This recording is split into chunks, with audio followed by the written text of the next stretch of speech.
시청자 여러분 안녕하십니까? VOA 뉴스투데이 시작합니다. 지난달 북한이 정찰위성 개발을 위한 최종 단계 시험이라며 쏘아올린 발사체의 발사 직전 모습을 포착한 위성사진이 공개됐습니다. 당시 북한은 발사체가 공중에 떠 있는 사진만을 공개했는데 이번 위성사진을 통해 당시 이동식 발사 차량 2대가 동원된 사실이 확인됐습니다.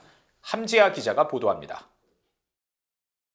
제임스 마틴 비확산 센터가 19일 공개한 지난달 18일자 플래닛랩스의 고화질 위성사진입니다. 북한의 평안북도 철산군 동창리 서해 위성발사장 인근 도로에 서 있는 대형 차량 2대가 포착됐습니다. 두 차량 모두 긴 형태의 하얀색 물체를 싣고 있는데 2대 모두 하얀색 물체를 위로 반듯하게 세운 듯 바로 옆에는 길쭉한 그림자가 생겼습니다. 제임스 마틴 비확산 센터는 이 그림자를 근거로 하얀색 물체의 길이가 약 15m며 물체 2개 모두 북한의 발사체로 추정했습니다. 이 위성사진의 촬영 시점은 한반도 시각으로 이날 오전 11시 2분인데 한국합동참모본부가 이날 북한이 동해상으로 준중거리 탄도미사일을 발사했다고 밝힌 오전 11시 13분과 불과 11분의 차이를 두고 있습니다. 북한이 이날 첫 번째 탄도미사일을 발사하기 약 11분 전 상황이 민간 위성사진에 포착된 것입니다. 북한은 다음 날인 19일 대외관영 조선중앙통신과 노동당 기관지 노동신문 등을 통해 국가우주개발국이 서해 위성발사장에서 정찰위성 개발을 위한 최종 단계의 중요 시험을 했다고 보도했습니다. 그러면서 하얀색 발사체가 화염을 뿜으며 공중을 날고 있는 장면과 서울 그리고 인천항의 모습이 담긴 위성사진 등 사진 2장을 공개했었습니다. 북한 당국은 그러나 발사 당시 모습이나 직전 상황은 공개하지 않아 어떤 방식으로 이 발사체를 쏘아 올렸는지 알려지지 않았는데 이번 위성사진을 통해 2대의 이동식 발사 차량이 동원된 사실이 확인됐습니다. 정찰위성 개발 목적의 발사체를 쏘면서 발사대가 아니라 탄도미사일 발사 때 사용해왔던 이동식 발사 차량을 이용한 것입니다. Satellite image is a picture of a place at a single point in time. So if a satellite flies over a location at 12 p.m. and a launch happens at 10 a.m., you're not going to see anything. This is just a rare example of the random chance luck that the satellite happens to have been passing over the launch location at the exact moment just before the first of two launches took place. 현재 북한은 서해 위성발사장 내 여러 시설에 대한 개선 작업을 벌이고 있습니다. 특히 겐트리 타워로 불리는 로켓 발사대에서도 활발한 작업이 이뤄진 정황이 최근 확인됐습니다. 이에 따라 이번 발사에 이동식 발사 차량이 동원된 점으로 볼 때 여전히 발사대는 사용 가능 상태가 아닌 것으로 추정되며 북한이 주장하는 위성 개발 발사체 발사 역시 탄도미사일 발사 방식과 다르지 않다는 사실이 이번 위성 사진을 통해 다시 드러났습니다. VOA 뉴스 함지아입니다. 미국의 전략 비축유가 북한 등 적국들에 판매되는 것을 금지하는 내용의 법안이 미국 하원에서 다시 발의됐습니다. 민주당의 크리스 홀라한 하원 의원과 공화당의 단 베이컨 하원 의원이 의원 41명과 함께 최근 다시 발의한 이 법안은 미국의 전략 비축유에서 공급된 석유가 중국에 수출되거나 판매되는 것을 막기 위한 취지로 마련됐으며 중국 외에도 북한과 러시아, 이란이 금지 대상국으로 명시됐습니다. 법안은 특히 중국과 북한 등 금지 대상국이 소유하거나 영향을 미치고 있는 회사에 대한 비축유 수출이나 판매도 금지하도록 했습니다. 미국 국무부가 북한에 억류 중인 한국인 등 전 세계 모든 정치범들의 즉각적인 석방을 거듭 촉구했습니다. 한국 외교부도 한국인 억류자 문제 해결을 위한 외교적 노력을 강화하고 있다고 VOA에 밝혔습니다. 김영권 기자가 보도합니다. 미국 국무부는 19일 북한이 억류하고 있는 한국인들과 관련한 VOA의 논평 요청에 세계 인권 선언을 강조하면서 즉각적인 석방을 촉구했습니다.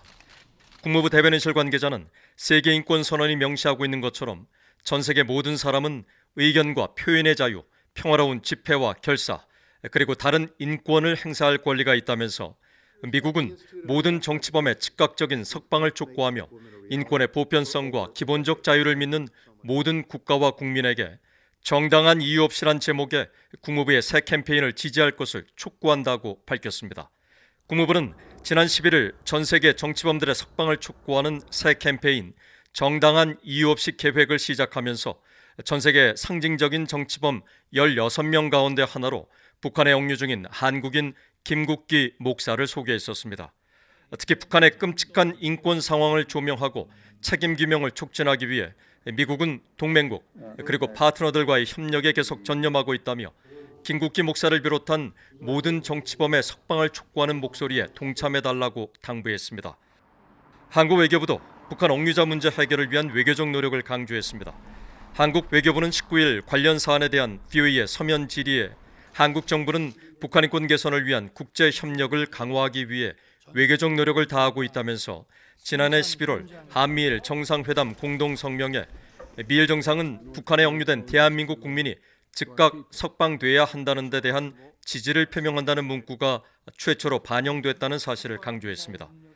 또 지난 12월 유엔 안보리 회의 전 미국이 발표한 31개국 공동 발언문에도 북한에 억류된 한국인 문제에 대한 해결을 북한에 촉구하는 문안이 포함되었다며 한국 정부는 미국, 유럽 등과의 협력을 통해 북한의 심각한 인권 침해 실상을 국제사회에 널리 알리기 위한 노력도 계속해 나갈 것이라고 밝혔습니다.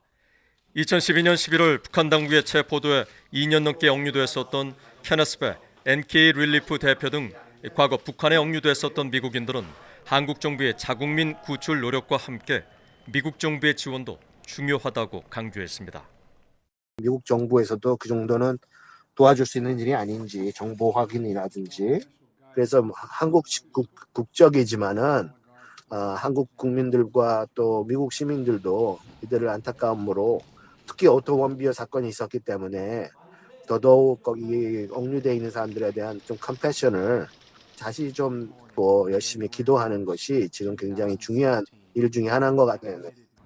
북한 인권 활동가들과 시민사회 단체들은 또 미국과 한국 정부는 말이 아닌 실질적인 행동을 보여줘야 한다며 향후 미한 정상회담에서 억류자 문제를 공개적으로 언급하거나 주한미국 대사가 억류자와 납북자 가족을 만나 이 사안의 중요성을 환기할 필요가 있다고 강조했습니다. VOA 뉴스 김영권입니다. 미국으로 신병이 인도된 첫 북한 국적자 문철명에 대한 선고 공판이 20일 워싱턴 연방법원에서 열립니다. 2013년부터 말레이시아에서 무역 업무를 했던 문철명은 미국의 금융 시스템을 이용해 북한에 사치품을 제공하는 등 각종 불법 행위를 저지른 혐의로 2019년 5월 미국 법원에 기소된 인물로 2021년 3월 말레이시아에서 미국으로 신병이 인도된 후 약 2년 만에 최종 형량을 선고받게 됐습니다.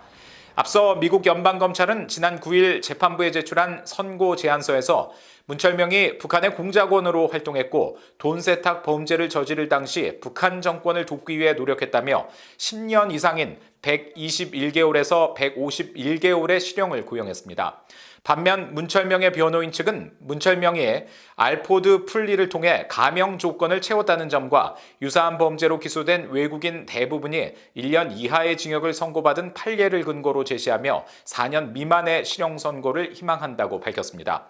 2019년부터 말레이시아와 미국 구치소에서 수감 생활을 한 문철명은 4년 미만의 실형이 선고될 경우 곧바로 연방 이민국으로 신병이 옮겨져 본격적인 추방 절차를 밟게 됩니다.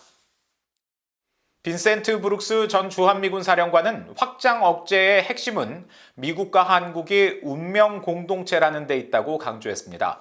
브룩스 전 사령관은 19일 미국 싱크탱크 전략국제문제연구소 CSIS의 한반도위원회가 전날 발표한 대북정책과 확장억제 보고서 설명회에서 북한의 도발 위협이 잇따르는 가운데 논의 중인 미한 간 확장억제 강화 방안과 관련해 이같이 말하고 현 시점에서 한국에 미국의 전술핵을 배치하거나 한국이 핵무기를 개발하는 것은 도움이 되지도 필요하지도 않다고 주장했습니다.